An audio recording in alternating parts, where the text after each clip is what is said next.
High, hello, কি দিয়ে শুরু করব একদমই বুঝতে পারছি না।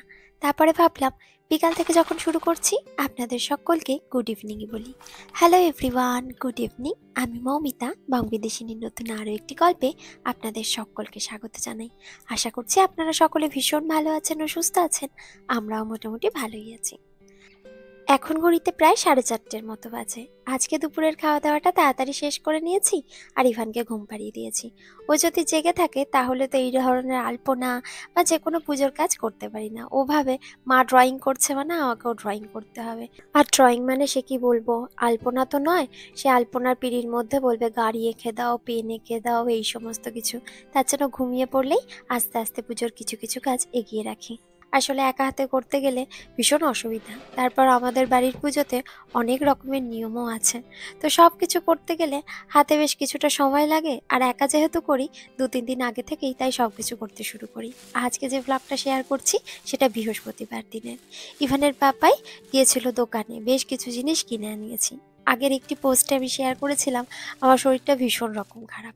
খারাপ বলতে কি, খুব জ্বর হয়েছে। আপনারা অনেকেই জেনে থাকবেন যে এখানে 5 দিনের মতো জ্বর বা তার থেকে বেশি থাকলে তবেই আপনি ডাক্তারের অ্যাপয়েন্টমেন্ট পাবেন, বা খুব অসুবিধা হলে তবেই পাবেন। শুধু জ্বর থাকলে বা সর্দি কাশি হলে আপনাকে ওই প্যারাসিটামল খেয়ে খেয়েই গোটা দিনগুলো কাটাতে হবে।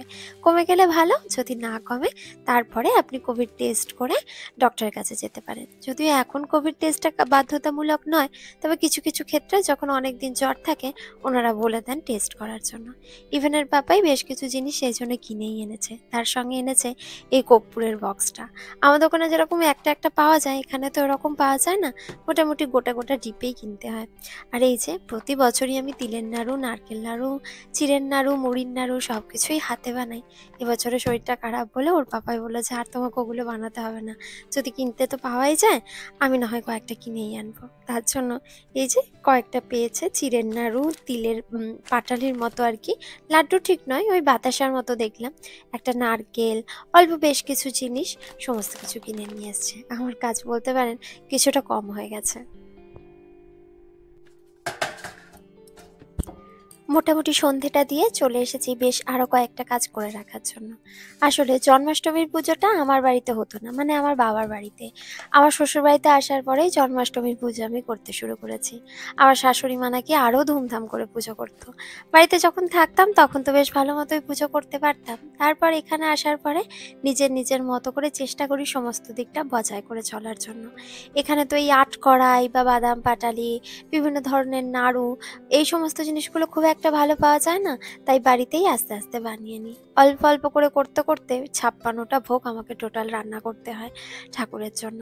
আমার শাশুড়িমা যখন ছিলেন উনিও শুনেছি এরকমভাবে সুন্দর করে সমস্ত কিছু আয়োজন করতেন। রাত 12টার সময় নাকি বাড়িতে পুজো হতো, ঘড়ি, কাসর, ঘণ্টা সমস্ত কিছু রাত 12টার সময় বাজতো। সবাই মিলে নাকি খুব মজা করে পুজো করতো। আমার শাশুড়িমা মারা যাওয়ার পরে আমার শ্বশুরমশাই নিজের ইচ্ছা মতো যতটুকু সম্ভব হতো করতো। তারপর যখন আমার বিয়ে হয়ে যায়, যেহেতু বাড়িতে পুজোটা হয়, তখন থেকে আমি পুজোর দায়িত্বটা নিই আর চেষ্টা করি মোটামুটি সবটা নিয়ম মেনে করার জন্য। এখানে আটকড়াই করবো বলে ছোলা, বাদাম, মটর, তারপরে মুগ কড়াই সমস্ত কিছু অল্প অল্প করে ভেজে নিচ্ছি। ভাজার জন্য আমি নুনটাই ব্যবহার করি। এতে কি বলুন তো, খুব একটা অসুবিধা হয় না, আর ভাজাটাও খুব সুন্দর হয়। একটু চিড়ে ভেজে নিয়েছি, আর 8 রকমের যে কড়াই হয় সেই সমস্ত কিছু মিলিয়ে মিশিয়ে দিয়েছি। তিল দিয়েছি, আমন্ড দিয়েছি, কাজু, পেস্তা সমস্ত কিছুই ভালো করে দিয়েছি।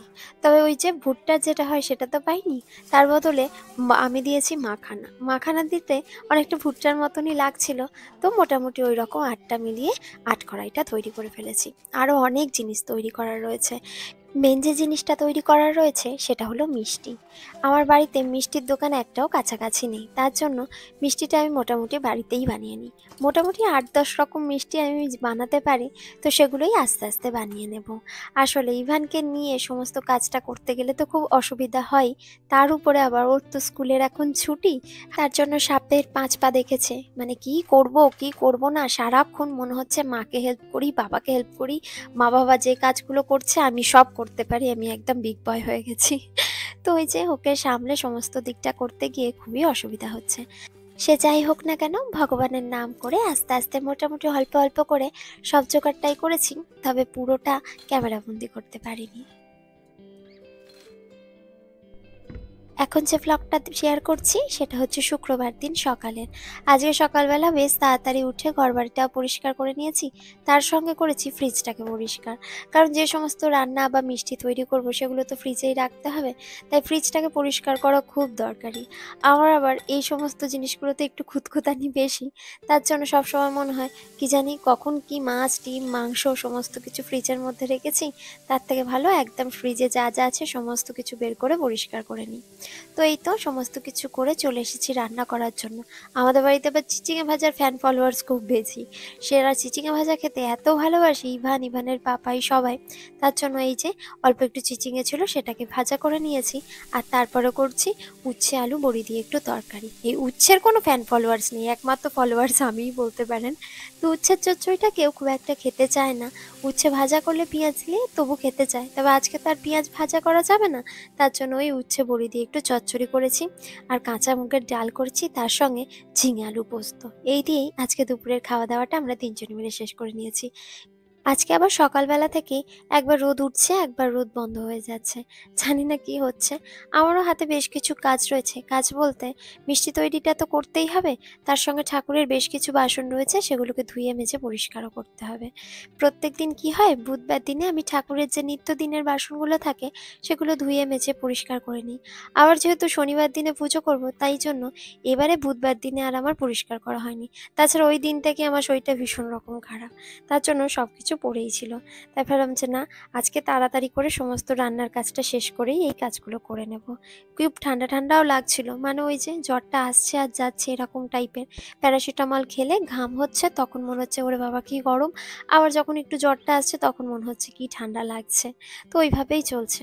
তো যাই হোক, এই যে সমস্ত বাসনপত্র ধুয়ে বেসিনটাকে ভালো করে ক্লিন করে তারপরে ঠাকুরের বাসনগুলো ধুয়ে নিচ্ছি।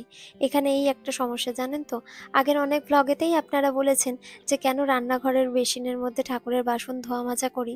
আসলে কি বলুন তো, এখানে তো মানে আলাদা করে কোনো কল বা কোনো জায়গা নেই যেখানে ঠাকুরের বাসন ধোয়া যায়। তাছাড়া খুব ঠান্ডা বা বৃষ্টির জন্য বাইরেও এই সমস্ত কাজগুলো করা যায় না গোটা বছর ধরে। তার জন্য যখনই আমি ঠাকুরের বাসন ধুই, চেষ্টা করি পরিষ্কার করে বেসিন এরিয়াটা ধুয়ে নিয়ে তারপরেই ঠাকুরের বাসনগুলো ধোয়ার জন্য। তাছাড়া আমার মা বলতো রান্নাঘরে নাকি অন্নপূর্ণার বাস, তাই ভগবানের কাছে ক্ষমা চেয়ে নিয়ে এইভাবেই কাজগুলো সেরে নিতে হয়। আসলে কথায় আছে না, চোষবিন দেশে যদাচার, বলতে পারেন একরকম এইভাবেই মানিয়ে নিয়েছি। যাই হোক, এই তো মন দিয়ে কাজ করতে করতে মোটামুটি অনেক কাজই এগিয়ে ফেলেছি। তবে কি বলুন তো, বাড়িতে না সমস্ত কাজ করার সময় হেল্পিং হ্যান্ড পেয়ে যাই, তো হয়তো মা, নয়তো দিদি, নয়তো আমার শ্বশুরমশাই, সবাই একটু একটু করে সাহায্য করে দেয়। তখন কিন্তু অনেক কাজ থাকলেও মনে হয় না অনেক কাজ রয়েছে, একটার পরে একটা ঠিক হয়ে যায়। এখানে যেহেতু আমাকে একা হাতে সবটা করতে হয়, তাই সমস্তটাই বলতে পারেন প্ল্যান করে করলেই মনে হয় ভালো হয়। ঠাকুরের বাসনগুলো ধুয়ে শুকনো করতে দিয়ে দিয়েছি। আর আগের দিনে যে সমস্ত বাসনগুলো ব্যবহার করেছিলাম সেগুলোও ভালো করে ধুয়ে মেজে রেখেছি। আজকে আবার রাতের বেলা মিষ্টি বানাবো যখন, তখন লাগবে। যে সমস্ত পিতলের বাসনগুলো আমার রয়েছে সেগুলো খুবই হালকা পাতলা। আগেরবারে যখন ইন্ডিয়াতে গিয়েছিলাম তখন বেশ কয়েকটা নিয়ে এসেছি। প্রথমবারে তো গোটা সংসার তুলে আনা সম্ভব হয়নি। তাই জন্য যে সমস্ত জিনিস এখানে পাওয়া যায় না বা মনে হয়েছিল যে নিয়ে গেলে ভালো হয়, সেই সমস্ত বেশ কয়েকটা জিনিস আগেরবারে ইন্ডিয়া থেকে এনেছি। এই সমস্ত জিনিসগুলো আনার পরে আমার কাজ করতেও অনেকটা সুবিধা হয়েছে। তা না হলে যখন প্রথমের দিকে পুজো করতাম, ওই একটা বাটি, একটা থালা, তার উপরেই ব্যবহার করে করে সমস্ত কিছু করতে হতো। যে কোনো কাজ করার জন্যই বারবার কড়া, খুন্তি সমস্ত কিছু ধুতে হতো। এখন যে ধুতে হয় না তা নয়, তবুও দুটো জিনিস হলে করতে কিন্তু সুবিধাই হয়। যাই হোক, এই যে পিতলের যে জিনিসগুলো ছিল, এগুলো অল্প একটু জল ঝরে যেতেই আমি কিন্তু টিস্যু পেপার দিয়ে, মানে একটা সুতির টিস্যু পেপার আছে সেটা দিয়ে ভালো করে মুছে নিয়েছি। তা না হলে দেখা যায় কি, জলগুলো জমে থাকে যে জায়গাগুলোতে, সেখানে না কিরকম সাদা সাদা স্পট পড়ে যায়, দেখতে একদম ভালো লাগে না। তাই আমি সবসময় এরকমভাবে মুছে ভালো করে গুছিয়ে নিই, তাতে ওই দাগ পড়ার ভয়টা থাকে না। আর পরের দিনে রান্নার জন্য যে সমস্ত মশলাগুলো লাগবে সেগুলো এরকম আলাদা করে ঠাকুরের জন্য রাখি। তাই দেখে নিচ্ছি কোনো কিছু কম আছে কিনা বা কোনো কিছু নেই কিনা। যদি না থাকে তাহলে আবার ইভানের পাপাইকে বলবো এনে দেওয়ার জন্য। একদিকে ভালো, কালকে তো শনিবার, ইভানের পাপায়ের অফিস নেই, ওর ছুটি। ওর ছুটি থাকলে কি হয়, একটু আমার কাজে সুবিধা হয়। আর সুবিধা হয় হলে বলতে কি, ইভানকেও একটু দেখে রাখে, ইভানকে স্নান করিয়ে দেওয়া বা ওকে খাওয়ানো এই সমস্ত কাজগুলো আমাকে করতে হয় না। তাছাড়া ওর সঙ্গে তো একটু খেলার লোকেরও দরকার হয়, ও তো ছোট মানুষ, অত বোঝে না যে মা বিজি বা বাবা বিজি। ও সবসময় ভাবে সবাই বুঝি আমার সঙ্গে খেলবে, তার জন্য সবসময় ও চায় যে মা বাবা সবসময় আমার সঙ্গে থাকবে, মা বাবা সবসময় আমার সঙ্গে খেলবে। যাই হোক, ওই একটা সুবিধা হয়েছে। আর একটা যে সুবিধা রয়েছে সেটা হচ্ছে ইভানের পাপাইকে বলেছি তুমি ভালো করে চারিদিকটা সুন্দর করে সাজিয়ে দেবে। আমি আগের বারে একটা দাদা আসছিল ইন্ডিয়া থেকে, সেখান থেকে আর্টিফিশিয়াল যে গাঁদা ফুলের মালাগুলো হয় সেগুলো আনিয়েছি। ইভানের পাপা এই ডেকোরেশনের কাজগুলো খুব ভালো করে, তাই যখনই বাড়ির ব্যাকগ্রাউন্ড সাজানো হোক বা ঠাকুরের জন্য কিছু সাজানো হোক, ওর ঘাড়েতেই দায়িত্বটা দিয়ে দিই যে তুমি এই দায়িত্বটা নাও, আর বাজার দোকানের দায়িত্বটাও ওর উপরেই থাকে যে তুমি এই সমস্ত জিনিস আমি লিস্ট করে দেবো, তুমি মিলিয়ে নিয়ে এসো। বলতে পারেন এই দুটো কাজ ওর বাবা খুব ভালো করে। যাই হোক, সমস্ত বাসনগুলো ধোয়া হয়ে গিয়েছিল। আর এই ছোট্ট যে টেবিলটা রয়েছে, মানে ড্রয়ারগুলো রয়েছে, তার মধ্যে সব কিছু গুছিয়ে রাখছি।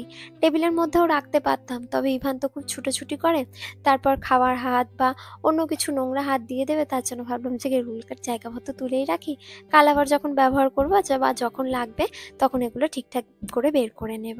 আর তারপরে টেবিলের মধ্যে ইভানের বাবাই যে সমস্ত জিনিসগুলো আনবে আজকে রাতে বা যে সমস্ত মিষ্টিগুলো তৈরি করব সেগুলোও চাপা দিয়ে রাখতে হবে। খুবই ছোট টেবিল, তার মধ্যে আবার মুছে ধুয়ে পরিষ্কার করে রাখাটা একটু মানে ঝঞ্ঝাটের ব্যাপার। মিষ্টিগুলো আগে থেকে তৈরি না করলে রসের মধ্যে আবার ডুববেও না, তার জন্য আজকে রাতেই তাড়াহুড়ো করে সমস্তটা শেষ করে নেবো।